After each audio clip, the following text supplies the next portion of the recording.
Diaspora FM 102.3, le journal.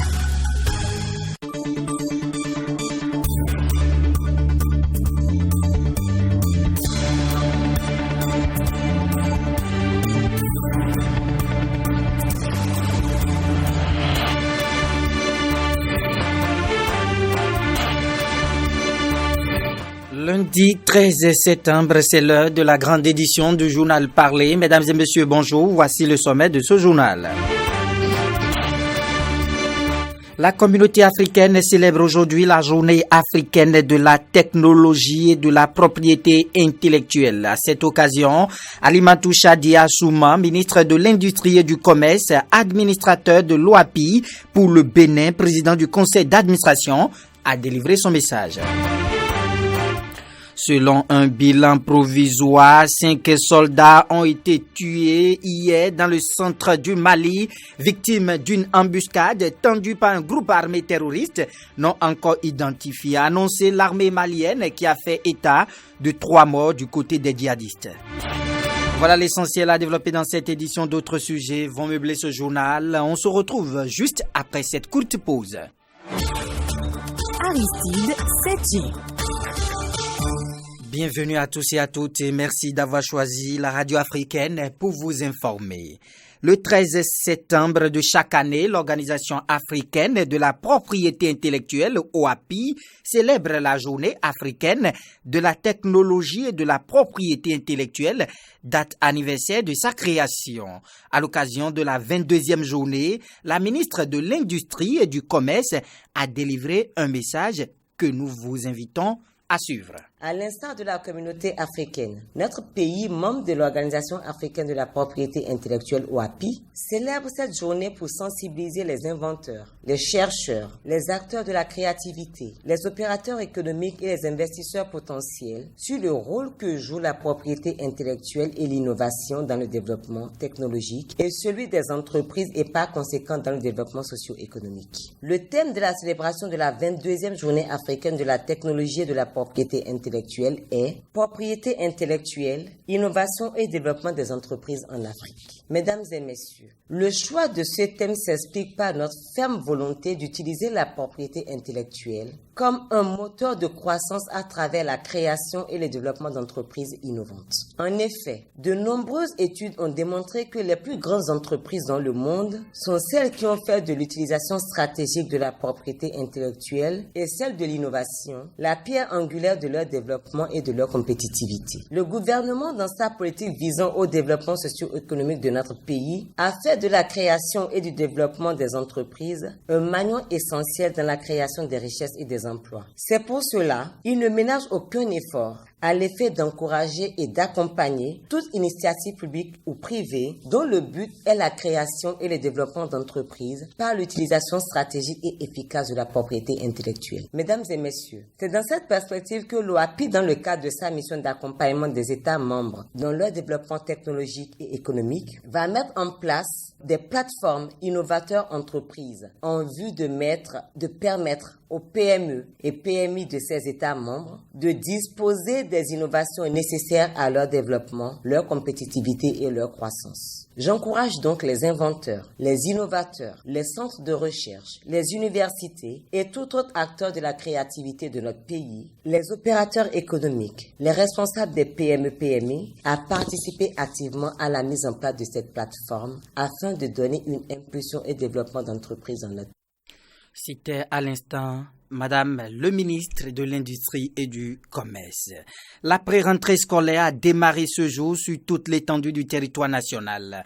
Enseignants et apprenants reprennent le chemin de l'école afin de préparer la rentrée scolaire prévue pour le 20 septembre prochain.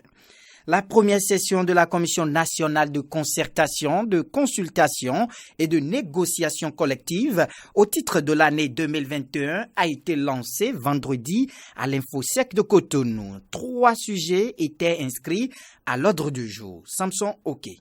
Ministres du gouvernement, responsables syndicaux, tous réunis au sein de la Commission nationale de concertation, de consultation et de négociation collective autour de la table de négociation. C'est la première session ordinaire apaisée dans le cadre de la rentrée scolaire et académique 2021-2022. Abdoulaye Biotchane, ministre d'État chargé du développement et de la coordination de l'action gouvernementale. Comme vous le savez, le gouvernement a placé au cœur de ses réformes institutionnelles, économiques et financières les préoccupations sociales des populations de tous les secteurs d'activité. Dans cette optique, il garde l'espoir que les revendications pertinentes des travailleurs qui ne sont pas encore satisfaites le seront progressivement en lien avec les ressources de l'État disponibles. Il est donc important que le dialogue social reste et demeure un facteur de productivité et de promotion du développement équitable et durable.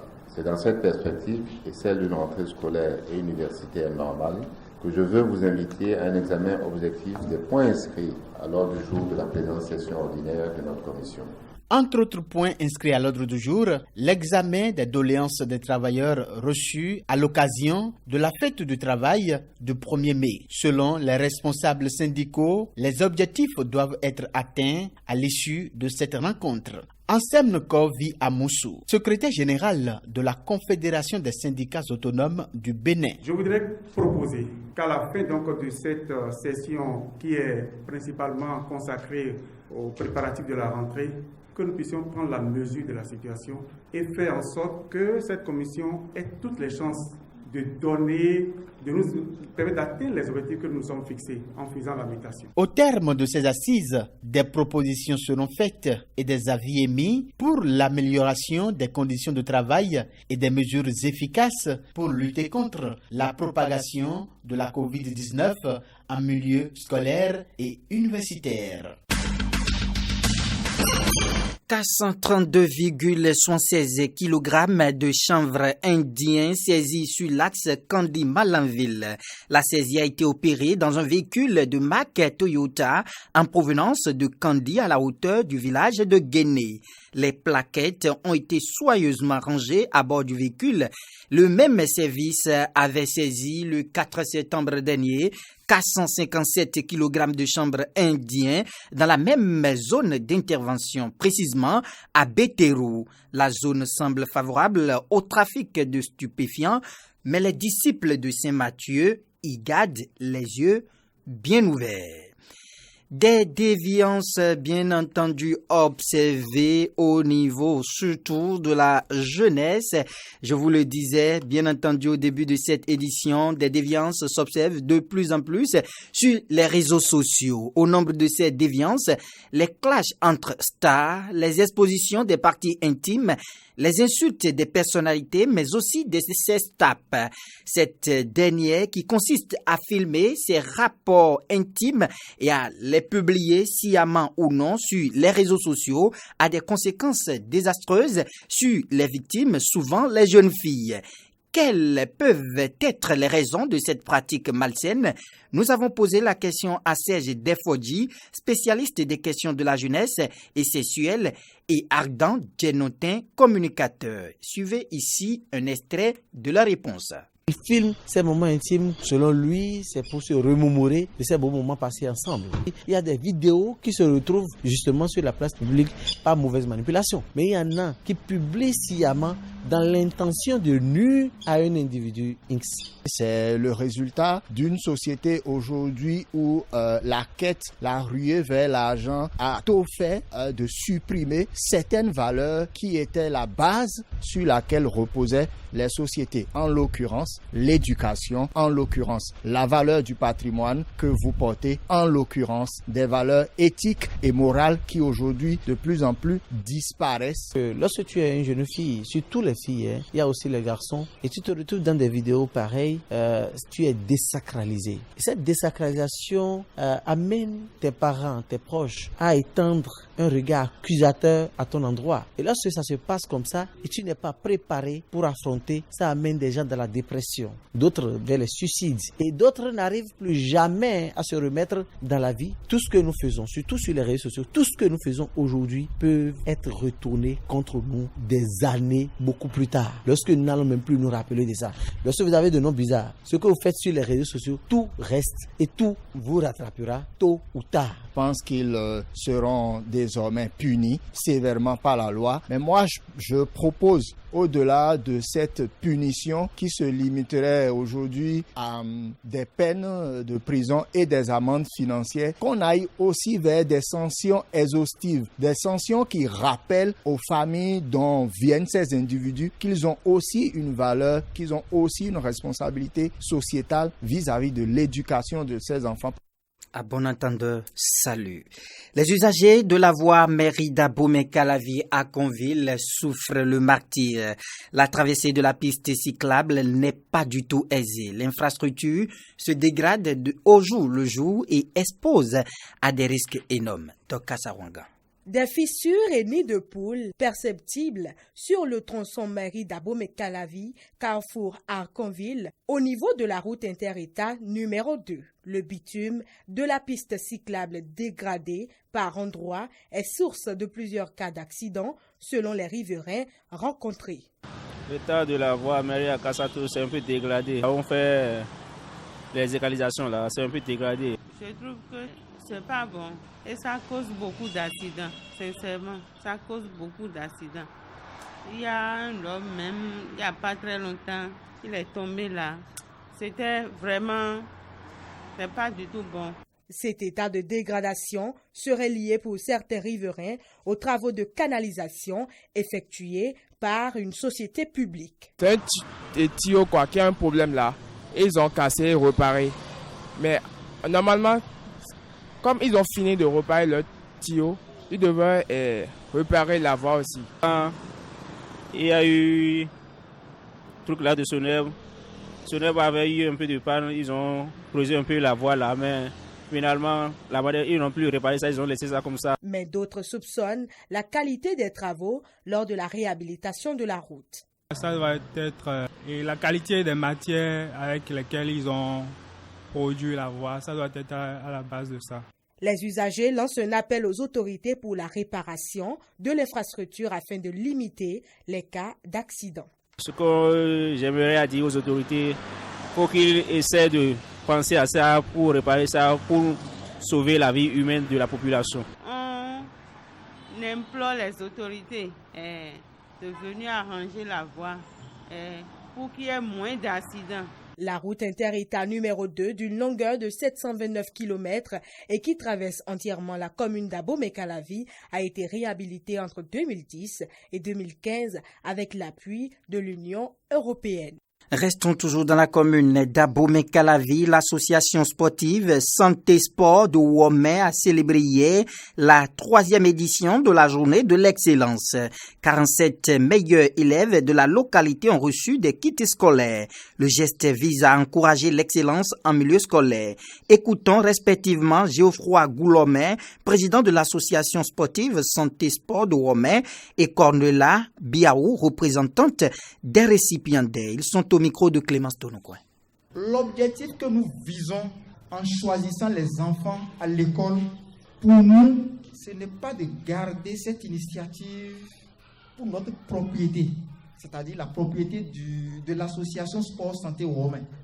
C'est de permettre à tous les hommes, que ce soit hommes politiques, hommes d'affaires, personnes ressources, les particuliers, chaque année que nous nous retrouvions, les personnes de bonne volonté, que nous retrouvions accompagner les enfants, les élèves de la classe de CP jusqu'en terminale, ceux-là qui font l'effort de faire mieux que leurs collègues, que leurs soeurs, leurs frères à l'école.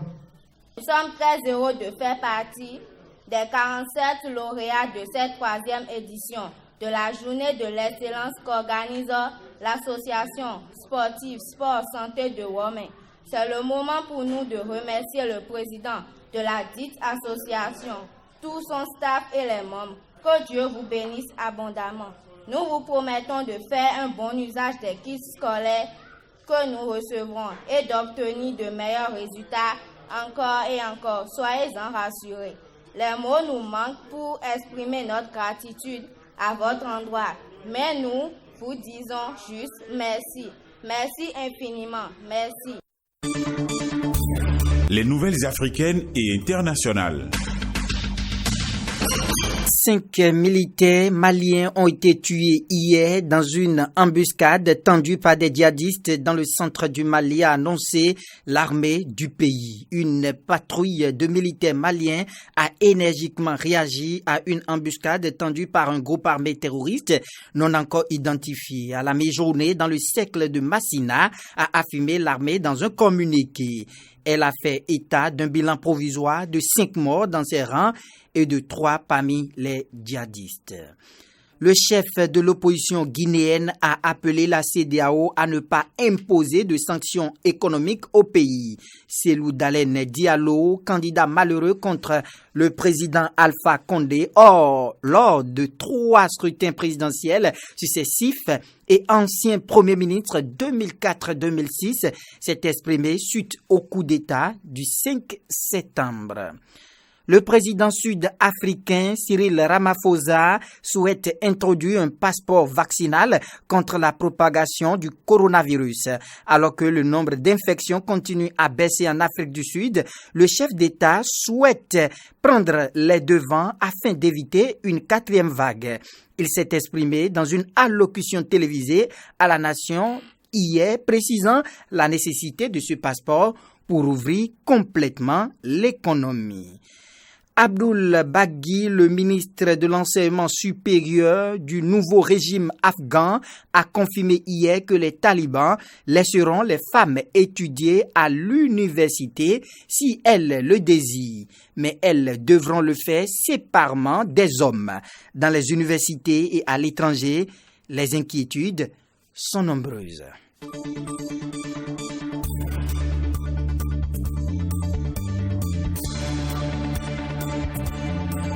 C'est la fin de cette édition. Merci de l'avoir suivi. Mise en onde de Didier Guédou, chef d'édition Albéric Dochamon, présentation Aristide Setti. Mais avant de partir, retenez cette citation de Saint-Augustin. Je cite: « Le bonheur, c'est de continuer à désirer ce que l'on possède. » On se retrouve tout à l'heure dans 12 minutes, autrement dit à 13h30 pour l'émission Réagissons à l'actualité. N'oubliez surtout pas de vous laver les mains à l'eau et au savon et portez vos masques en tout lieu. Au revoir.